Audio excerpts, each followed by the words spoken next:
Let's talk about channels for a minute.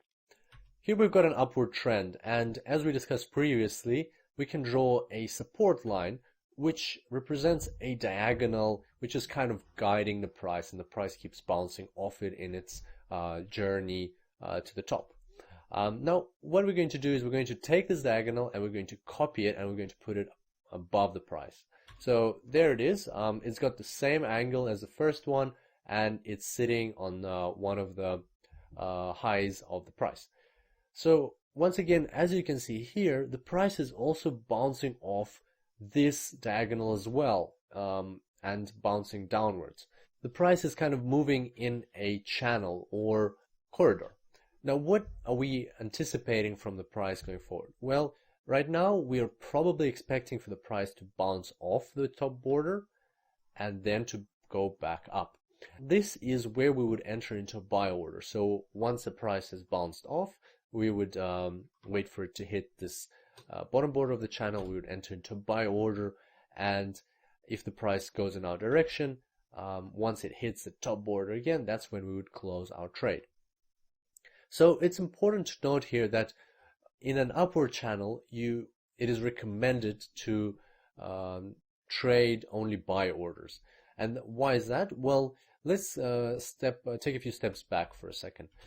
At this stage, we're anticipating for the price to go down. So we could technically conduct a sell order, but it's not advisable for two reasons. First of all, we'd be trading against the trend, and that's something we said we shouldn't do. We should always trade with the trend.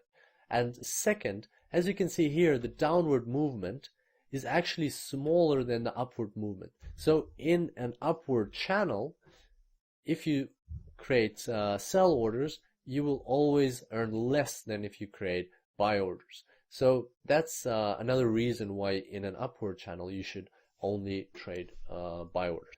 Next, we're going to look at a downward channel. So here we've got a downward trend. We can draw a resistance line. If we copy that line, we can see that very often the price will also follow the copied line. So it won't break through it, it will bounce off that line. And channels are very common on the Forex market, and you'll see this from our live trading on a real account further down in this course. So here we're expecting the price to go up, then we'll conduct a sell order, and we'll close our order once the price reaches the opposite side of the channel. So once again, in a downward channel, it is advised to open sell orders, because you would be, in this case, you'll be trading with the trend and you'll get longer movements. And so those are the two main ways of trading channels. It's actually one way, but in two different types of channels. And it's always trading inside the channel. And more often than not, the price does stay in the channel. But sooner or later, of course, the price will break the channel. And that's why there's an alternative strategy where, in this case, instead of opening a sell order, you would open a buy order, and you would expect the price to go somewhere out of the channel. You would use this strategy when your other analysis is telling you that this channel is getting too old and the price is going to break through it. So when a channel is quite new, there's more chances that the price will stay inside.